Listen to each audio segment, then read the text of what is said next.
아름다운 집을 짓고 거주하게 되며 또 내 소와 양이 번성하며 내 은금이 증식되며 내 소유가 다 풍부하게 될 때에 내 마음이 교만하여 내 하나님 여호와를 잊어버릴까 염려한다. 여호와는 너를 애굽 땅 좋은 되었던 집에서 끌어내시고 너를 인도하여 그 광대하고 위험한 광야 곧 불뱀과 전갈이 있고 물이 없는 간조한 땅을 지나게 하셨으며 또 너를 위하여 단단한 반석에서 물을 내셨으며 내 조상들과 알지 못하던 나를 광야에서 내게 먹이시나니 이는 다 너를 낮추시며 너를 시험하사 마침내 내게 복을 주려 하시느니라. 그러나 네가 마음에 이르기를 내 능력과 내 손의 힘으로 내가 이 재물을 얻었다 말할 것이라. 내 하나님 여호와를 기억하라. 그가 내게 내 재물을 인도해 주셨으라. 이같이 하시는 내 조상들에게 맹세하신 언약을 오늘과 같이 이루려 하심이니라. 네가 만일 네 하나님 여호와를 잊어버리고 다른 신들을 따라 그들을 섬기며 그들에게 절하면 내가 너희에게 증거하노니 너희가 반드시 멸망할 것이라. 여호와께서 너희 앞에서 멸망시키신 민족들을 멸치 너희도 멸망하니 이는 너희가 너희의 하나님 여호와의 소리를 존중하지 아니함이니라. 아멘. 우리가 그런 생각을 해보실 때도 있겠지만 살면서 잊어버려야 하는 일이 있고 절대 잊지 말아야 할 일이 있고 그렇게 우리가 나누어서 기억할 것들도 그냥 기억에서 지워야 될 것들 그런 것들이 있죠. 우리가 일반 사람이 아닌 믿는 자 입장이라고 생각할 때 하나님을 다 믿으시죠? 믿는 자 입장에서 생각할 때 뭘 정말 기억하지 말아야 되고 또 반대로 뭘 반드시 기억해야 될까 할 때 예를 들어서 이게 참 또 우리의 훈련이고 어려운 일이지만 누가 나한테 잘못한 거 그건 이제 잊어버려야 되죠. 이제 누가 나한테 잘못한 거 옛날에 누가 나한테 크게 상처 준 거 그래서 늘 이제 마음속에 그게 간직되고 있으면 내 마음만 피폐해지는 것 같아요. 그거는 그래서 빨리 그거는 잊어버려서 내 속에서 없어질 때 나도 치유가 되죠.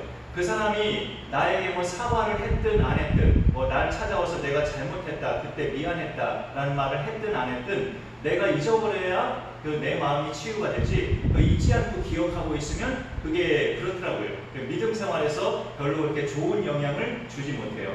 그리고 또 다른 이야기지만 우리가 잊어버려야 되는 것은 내가 행한 선행 내가 베푼 그런 좋은 일들 그런 것들도 잊어버리는 게 좋아요. 안 잊어버리고 있으면 내가 어떤 선행을 했을 때 나도 이제 받을 생각을 하게 돼요. 안 잊어버리면 내가 이렇게 했는데 왜 안 해줘? 라고 이렇게 생각할 수 있다고요. 그러니까 우리가 뭐 상처받은 것 또 이렇게 마음 아팠던 일 그리고 또 다른 이야기지만 내가 했던 어떤 선행들 이런 것들은 그냥 자연스럽게 잊어버리는 것이 내 삶에 도움이 된다라는 생각을 가져옵니다.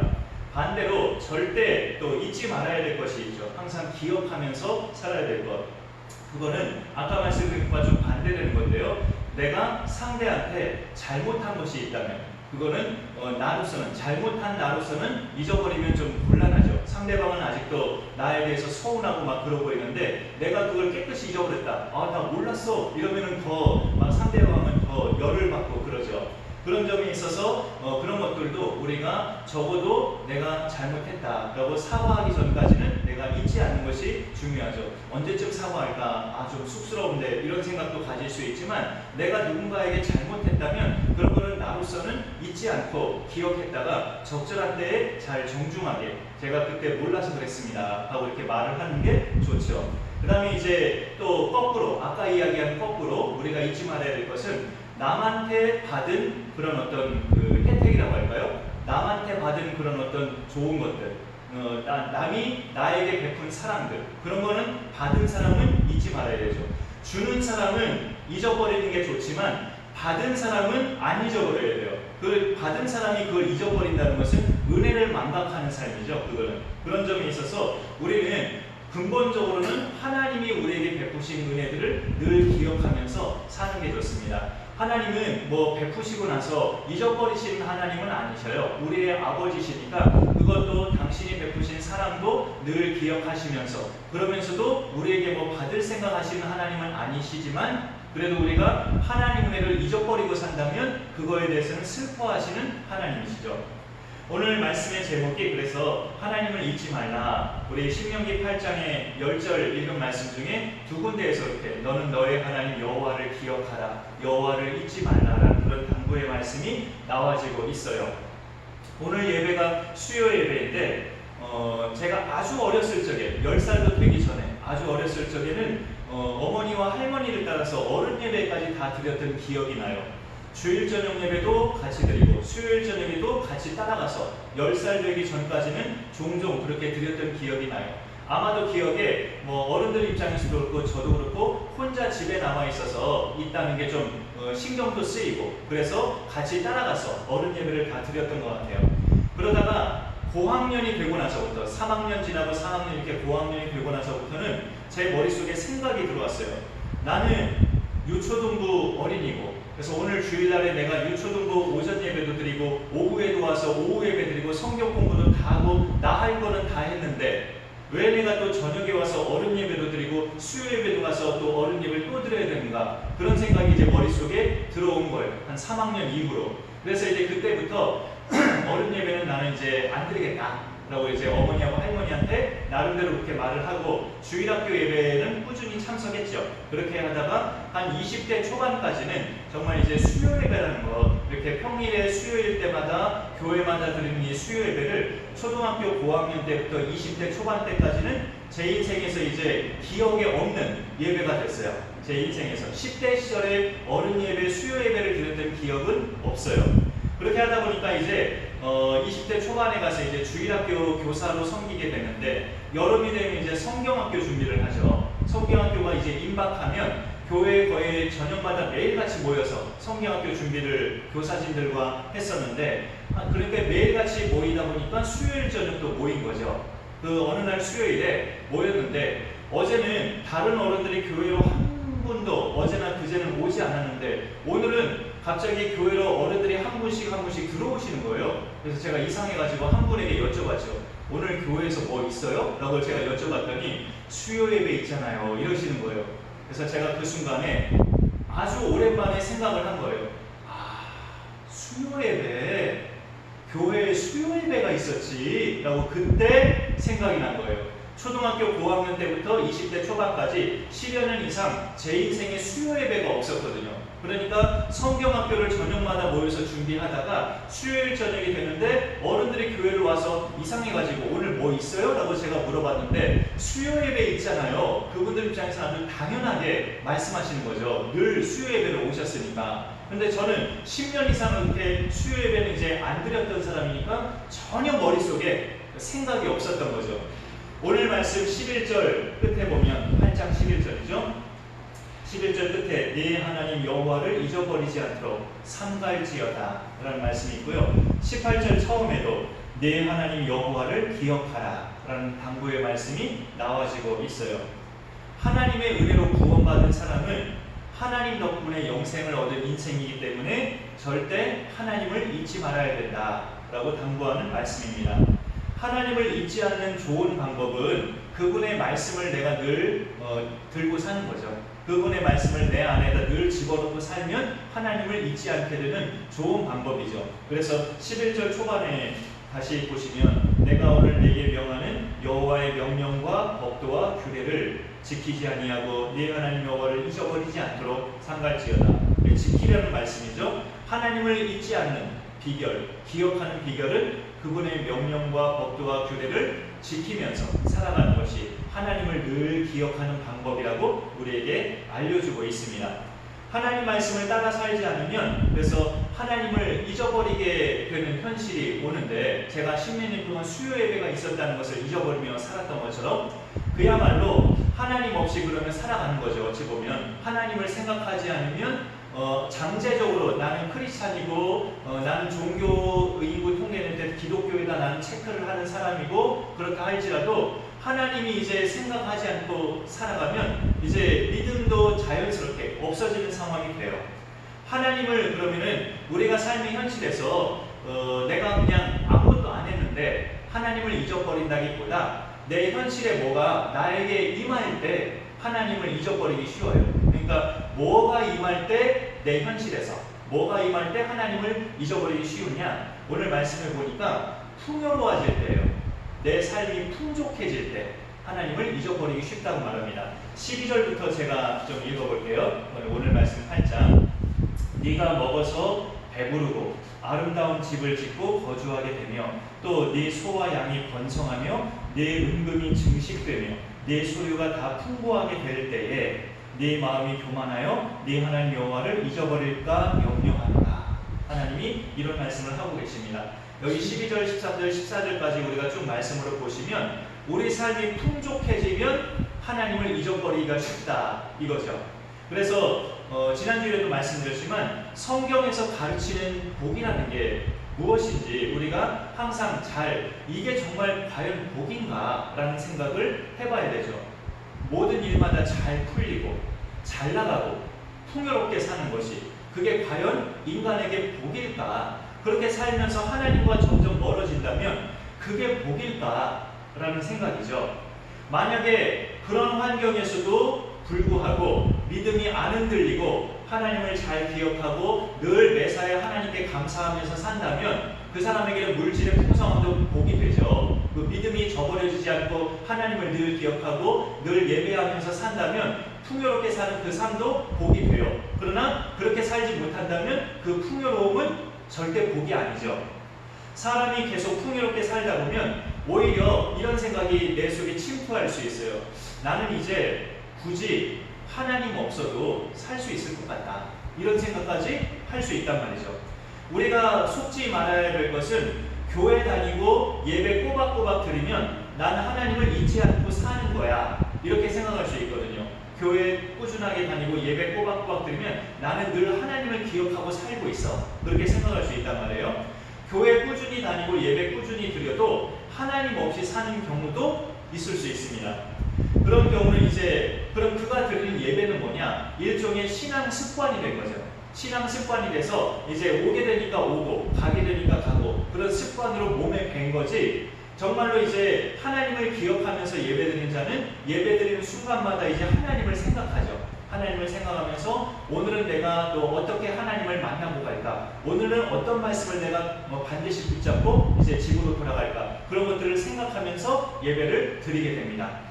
그런 점에 있어서 뭔가 이제 절박함이 있는 거죠. 그런데 이제 그런 것이 일체 없이 우리가 이제 예배를 오고 교회를 다녀도 그것이 이제 무뎌지면 그냥 나는 교회 다니는 사람이지만 하나님을 믿는 것은 좀 애매해지는 사람이 되는 거예요. 근데 이제 풍요롭게 살다 보면 정말로 이제 그게 안 되는 경우가 참 많죠. 풍요로움도 하나님이 주시는 복이지만 그 복이 그 물질의 번성함이 나로 하여금 하나님 말씀을 누르게 해서 그렇게 물질이 더 이제 진짜 복인 것처럼 자꾸 그쪽으로 가게 되면 이제 하나님과 멀어지는 것은 시간 문제가 되죠. 풍요로울수록 이거는 또 훈련이 필요한데요. 하나님 말씀이 내 안에 깊이 들어와야 하는데 그거는 이제 기억하는 것으로 이제 그 풍요로움을 믿음으로 감당하는 거예요. 기억하는 것으로. 뭘 기억하느냐? 내 지난날 올챙이 시절과 올챙이였던 나를 이렇게 정말 풍요롭게 만들어주시기까지 그동안에 하나님이 베풀어 주셨던 사랑과 은혜들 이런 것들을 자꾸 기억할 때 우리가 물질의 복을 받아 누린다 해도 하나님을 떠나지 않을 수 있는 힘이 됩니다. 자꾸 하나님을 떠올리고 하나님이 베푸신 것들을 기억하고 그렇게 살아갈 때 이스라엘 자손은 그래서 하나님이 늘 정말 잔소리처럼 당부하시는 것이 너는 애굽 땅에서 종되었던 그 삶을 잊어버리지 말라. 애굽 땅에서 종살이하던 너희를 내가 일방적인 은혜로 너희를 그 땅에서 건져냈다고 하나님이 늘 그렇게 말씀하시죠. 10계명을 말씀하시기 전에도 제1계명 들어가기 전에도 하나님은 분명히 말씀하셨어요. 나는 너를 애굽 땅 종되었던 집에서 인도해낸 너희의 하나님 여호와니라. 너는 나 외에는 다른 신들을 내게 두지 말지니라 하면서 10계명을 말씀하실 때도 서두에 너는 애굽 땅 종되었던 자들이라고 하나님이 지적을 하십니다. 기억하게 하시는 거죠. 너희는 그랬던 사람이야. 너는 그렇게 종살이하던 사람이야. 그런 너를 내가 구원해냈다. 너는 나를 잊지 말라. 하나님을 잊지 말라고 그렇게 말씀하시는 겁니다. 그러면서 이제 이들에게는 광야 생활이라는 독특한 체험을 모세 시대에 살던 백성들에게는 그렇게 하게 하셨는데 네 조상들도 알지 못하던 만나를 너희에게 먹이시고 그 간조한 땅에 불뱀과 전갈이 있어서 정말 그들을 그 짐승을 피하면서 다녀야 되는 그런 위험한 땅인데 그런 불뱀과 전갈을 있는데 마실 물은 없는 그런 간조한 땅을 너희로 하여금 40년이나 통과하게 하셨고 또 물이 없어 너희가 목말라 죽으려고 할 때마다 단단한 반석에서 정말 물이라고는 나올 것 같지 않은 그런 단단한 바위돌에서 물이 나오게 해서 너희로 하여금 마시게 하신 분이 하나님이다 라고 말씀하시는 거죠. 이런 것들이 일종의 하나님 체험이죠. 40년 광야 생활을 하면서 그때 당시 이스라엘 백성들이 체험했던 하나님이에요. 하나님은 정말 살아계시는구나 하고. 그러니까 16절 중반에 오늘 말씀해 보시면 그렇게 하신 의도가 있는 거예요. 하나님이 이는 하고 그 16절 중반에 있죠. 이는 다 너를 낮추시며 너를 시험하사 마침내 내게 복을 주려 하심이었느니라 라고 말씀하고 있습니다. 이렇게 간조한 땅을 고생하면서 걷게 하신 까닭이, 그렇게 하늘에서 내리는 만나로만 먹게 하신 까닭이, 또 불뱀과 전갈 그런 위험한 짐승들이 있는 그런 간조한 땅에 물이 없어 메마른 땅을 고생하면서 걷게 하신 까닭이 마침내 네게 복을 주기 위해서라고 말씀하셔요. 이 말씀을 보면 정말 진짜 복은 이거구나라는 생각도 조심스럽게 들어요. 광야 같은 삶을 자꾸 체험해보는 것. 광야 같은 삶을 자꾸 체험하는 게 어찌 보면 죄 많은 인간에게는 그게 진짜 복이구나. 왜냐하면 하나님을 자꾸 찾게 되니까. 광야 같은 삶, 어렵고 힘든 삶, 외로운 삶, 고된 삶, 이런 삶을 자꾸 살다 보면 하나님을 자꾸 생각하게 되기 때문에 그게 이제 어찌 보면 진짜 복이라는 거죠. 하나님을 찾는 것이 복이다라는 것을 우리에게 알려주고 있습니다. 우리가 평생 동안 광야 같은 삶을 사는 건 아니지만 종종은 그렇게 살아가죠. 하나님이 그렇게 우리를 허용하시니까. 그래야 우리가 낮아지고 겸손해지고 무엇보다 결정적으로 하나님을 체험하게 되니까 그런 광야 같은 삶이 우리 가운데 종종 발생해요. 반대로 풍요롭게 살면 저도 이제 충분히 공감이 되는데 절실함이나 간절함이 없어지죠. 하나님 없이도 살 것 같다는 생각이 들죠. 돈이 많으면. 그래서 하나님과 자연히 멀어지게 되고 그렇게 되면 이제 믿음이 잘 흔들리는 사람에게는 풍요로움이 절대 복이 아닌 거예요. 그리고 풍요로움을 누리기 시작할 때는 그걸 은혜인 줄 알아요. 어렵게 살다가 풍요로움을 누리기 시작한 그 시작할 무렵에는 하나님이 나에게 이렇게 복을 주시는구나, 내가 살다 보니 이런 물질의 복도 받는구나, 감사합니다 하면서 은혜로 알아요. 처음에는. 근데 그 풍요로움이 계속 가면 이제 어떤 생각까지 하게 될까요? 17절에 보시면 17절에 이런 생각이 빠진다는 거죠. 그러나 네가 마음에 이르기를 내 능력과 내 손의 힘으로 내가 이 재물을 얻었다 말할 것이라. 풍요로움의 복이 들쑥날쑥하지 않고 계속 가면 내 속에 나도 모르게 들어오는 생각이 내가 부지런하고 내가 능력이 많아서 내가 이렇게 부자가 된 거야 라는 생각을 가지게 된다는 거죠. 그런 생각을 가지게 되면 어떤 생각이 또 같이 들까요? 가난한 사람들 볼 때 저들은 게으르고 저들은 멍청해서 저들은 제대로 못 살아서 저렇게 가난한 거야, 이런 교만한 생각에 빠지는 거죠.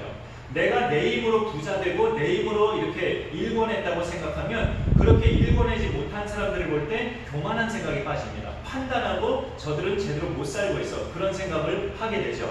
그것이 이제 하나님이 기뻐하지 않으시는 그런 죄인데요. 우리로 하여금 그렇게 느끼지 못하도록 하나님께서 늘 당부하시는 것이 늘 하나님 여호와를 기억하라. 바로 18절에 나와 있죠. 그가 네게 재물을 얻을 능력을 주셨음이라고 하나님이 말씀하십니다.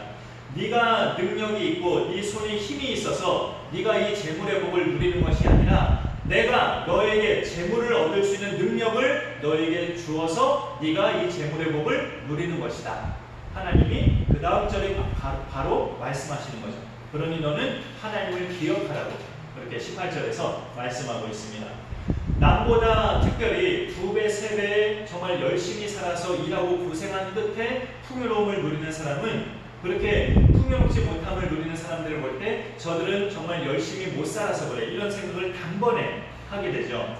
그러나 우리에게 어떤 풍성한 결과물이 있다면 오늘 18절 말씀처럼 그거는 내 능력과 내 손의 힘으로 한 것이 아니라 하나님이 그런 능력을 우리에게 부어주셔서 할 수 있었던 것이다. 그렇게 우리가 풍성함을 누리게 된 것이다 라고 알려주고 있습니다. 그런데 이제 더 놀라운 것은 하나님이 우리에게 물질의 복이나 풍성함을 주신다면 그것을 주신 까닭, 그걸 주신 목적은 우리 자체를 기름지게 생활하게 만들기 위해서 주셨다기보다 우리 조상들에게, 우리 믿음의 조상들에게 약속하신 언약, 그거를 하나님이 기억하셔서 너 후손인 너희들에게도 내가 그런 복을 주는 거다 라고 하나님이 말씀하시는 거예요. 내가 너희 믿음의 조상들에게 약속한 말이 있다. 그 약속한 말 때문에 그 언약을 내가 지키기 위해서 지금 너희에게도 내가 복을 주는 거다 라고 말씀하시는 거죠. 오늘 말씀 중에 이제 18절 그 후반에 있죠.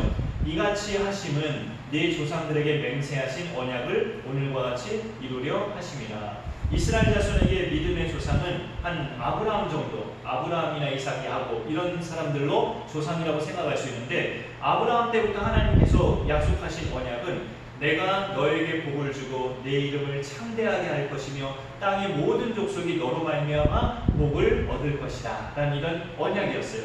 그 언약의 말씀을, 그 조상들에게 하신 그 말씀을 이루시기 위해서 그 후손들에게 물질의 복도 하나님이 주신다라는 거예요. 믿음의 조상들에게 말씀하신 그 약속을 저버리지 않고 이루시고자 오늘날 우리 믿음의 자녀들에게도 하나님은 필요하다면 풍요로움의 복도 허락하십니다. 우리가 생각할 때 저도 그렇게 생각할 만한 입장이지만 나는 풍성하게 살아본 적이 없는데 라고 생각할 수 있어요. 근데 내가 만약에 물질 때문에 마음고생을 심하게 해본 적이 없다면 어쨌든 하나님 은혜로 살아가는 거예요. 만약에 물질 때문에 마음고생을 심하게 해본 사람은 그건 정말 물질의 복을 아직 하나님이 막으신 거죠. 막으신 목적도 물론 있을 수 있지만 그 부분에 대해서 이제 하나님의 때가 되면 풀어지긴 하지만 지금은 그렇게 어렵다면 하나님의 어떤 다른 연단이죠. 그 사람에게만 해당하는 연단이지만 하나님은 그것도 이제 믿음의 성장의 도구로 사용하셔요. 그런 경우를 우리가 다 같이 이렇게 복합적으로 기억한다면 이런 경우든 저런 경우든 하나님의 깊은 뜻 가운데서 우리가 받아들이는 것이 믿음이다 라는 것을 생각해 볼 수 있습니다. 풍족한 삶이 또 복이긴 하지만 그게 하나님과 멀어지게 되는 참 쉬운 그런 요소가 되기 때문에 풍족한 삶이 마냥 복이라고 말할 수는 없다라고 말씀드릴 수 있어요. 그렇게 될 때 풍족한 삶을 우리가 누리면서 우리가 안주하게 될 때 맞물려서 따라오는 위험 요소가 뭐냐면 하나님을 버리고 다른 신을 숭배할 위험 요소가 있어요. 오늘 19절에 보면 네가 만일 네 하나님 여호와를 잊어버리고 다른 신들을 따라 그들을 섬기며 그들에게 절하면 이라는 말씀이 나오죠. 오늘날 예수 믿는 우리가 이 19절 말씀을 읽어보면 조금은 의아한 생각이 들 수도 있어요. 사람이 풍족하게 되면 하나님을 잊어버리게 된다, 하나님을 잊고 산다 라는 말은 이해가 되는데 그렇다고 다른 신들을 섬기는 데까지 나아갈까? 내가 돈이 많아지면 하나님을 버리고 다른 신을 내가 섬기게 되려나? 이런 생각이 좀 들잖아요. 하나님을 잊어버리고 사게 될 거라는 것은 공감이 되는데 그렇다고 돈이 많아지면 다른 신을 섬기면서 산다고? 라고 우리가 의아한 생각이 들 수 있잖아요. 그런데 꼭 다른 신이 아니더라도 돈이 많으니까 안 되는 일이 없구나라는 것을 체험해 보게 되면 그 돈이 다른 신이죠. 그 돈이 다른 신이 돼버리는 거죠. 돈이 많으니까 모든 사람이 나한테 막 줄을 서게 되고 나한테 연락도 안 하는 사람이 막 나한테 안부 연락을 하게 되고 내 앞에서 막 굽신굽신하고 내 눈치를 보고 이렇게까지 나아가면 그 사람한테는 그 다른 신이 바로 돈이에요. 그 돈과 물질이 바로 다른 신이 된 거죠. 하나님을 잊어버리면 그래서 다른 신을 섬긴다는 게 맞아요. 하나님을 잊어버리게 되면 정말 멋진 형상을 만들어서 집안에다 들여놓는 그런 것도 물론 다른 신을 숭배하는 거지만 황금만능주의, 돈만 있으면 무엇인지 내 마음대로 할 수 있다라는 그런 가치관이 들어오면 그 사람한테는 돈이 다른 신인 거예요. 유전무죄, 아무리 흉악한 범죄를 내가 저질러도 돈만 있으면 나를 처벌할 수 없다. 이런 유전무죄, 이것도 그 돈이 그 사람한테는 다른 신인 거죠. 그런 사람들의 결말은 어떻게 될까요? 그런 사람들의 결말, 20절 오늘 마지막 절에 19절 후반에 있네. 19절 후반에 내가 너희에게 증거하노니 너희가 반드시 멸망할 것이라. 다른 신들을 따라 그들을 섬기며 그들에게 절하면 내가 너희에게 증거하노니 너희가 반드시 멸망할 것이라. 20절에도 여호와께서 너희 앞에서 멸망시키신 민족들 같이 너희도 멸망하리니. 어찌할 때 이런다는 거예요? 여호와를 잊어버리고 다른 신들을 숭배하며 다른 이방 민족들을 그렇게 하나님이 멸망시킨 것처럼 너희도 똑같이 멸망당할 것이다. 그렇게 말씀하고 있는 거죠. 오늘날의 이 물질 만능주의 그 물질이라는 그 다른 신도 우리가 하나님을 제쳐두고 거기에 빠져 있어서 인생의 결말까지 가면 그렇게 멸망당한 인생이 된다는 말씀으로 우리가 볼 수 있는 거예요. 이 그런 결말에 우리가 이르지 않는 비결, 우리 인생이 이런 결말에 이르지 않는 비결은 오늘 말씀의 명령을 우리가 잘 받아들이는 거예요. 네 하나님 여호와를 잊어버리지 말라. 네 하나님 여호와를 기억하라. 11절 후반에 18절 처음에 있는 이 명령. 기억하는 방법은 그분의 명령과 법도와 율례를 지켜 행하는 삶.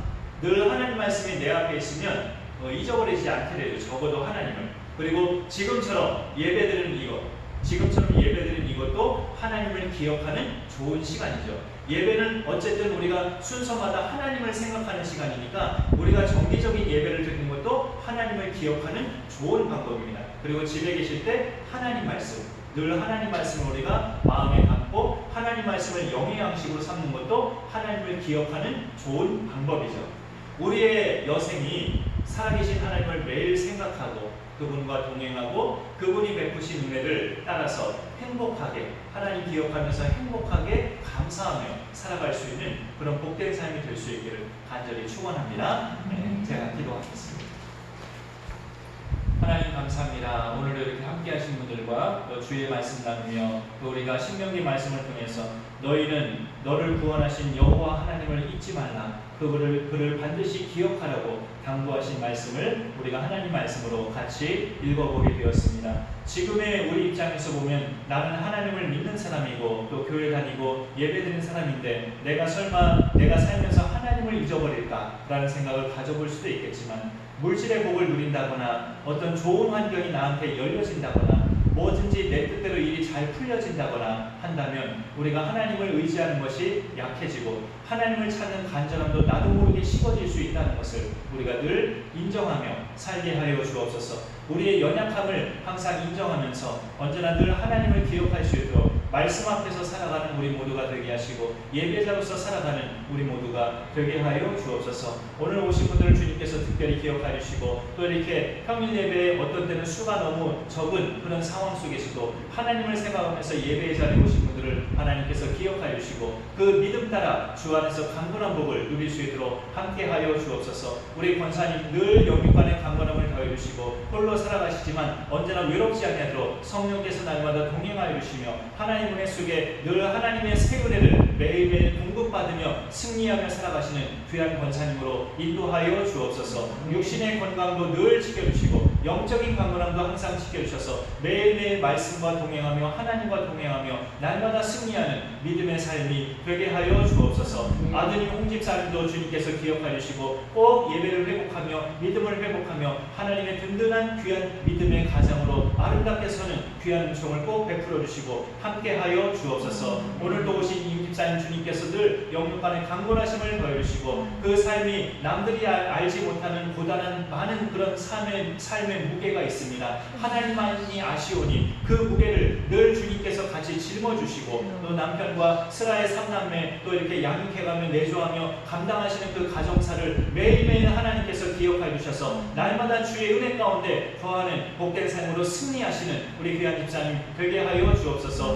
몸의 여러 가지 질환도 하나님께서 아시오니 늘 강건한 몸으로 붙잡아 주셔서 언제나 승리하게 하시고 옆집에 있는 주의 종의 가정을 늘 생각해주고 섬겨주시는 그 마음을 하나님은 잘 아시오니 그 섬기시는 대로 하나님께서 그 가정에 필요한 복도 넘치게 받아들일 수 있도록 하나님 역사하시고 함께하여 주옵소서. 스라엘 삼남매 건강하고 지혜롭게 또 학업도 잘 감당하며 교우들과 좋은 관계 속에서 믿음 생활도 잘 해나가며 하나님의 귀한 아들 딸로 잘 성장해가는 귀한 삼남매로 하나님 인도하시고 함께하여 주시고 남편도 꼭 예수 믿고 구원받는 믿음의 복도 허락해 주시며 경제적으로 또 좋은 길들이 잘 잘 열려서 그 가정을 또 꾸려가는데 부족함이 없도록 하나님 은총을 베풀어 주옵소서. 저희 가정에도 주님의 은혜가 늘 임하여서 언제나 기도하는 가정이 되게 하시고 언제나 하나님의 은혜가 넘쳐나서 이 은혜의 강물이 성도님들 모든 가정에 잘 흘러갈 수 있도록 하나님 함께 하시고 인도하여 주옵소서. 감사드리며 예수님의 이름으로 기도 올리옵나이다. 아멘. 오늘도 이렇게 귀한 자리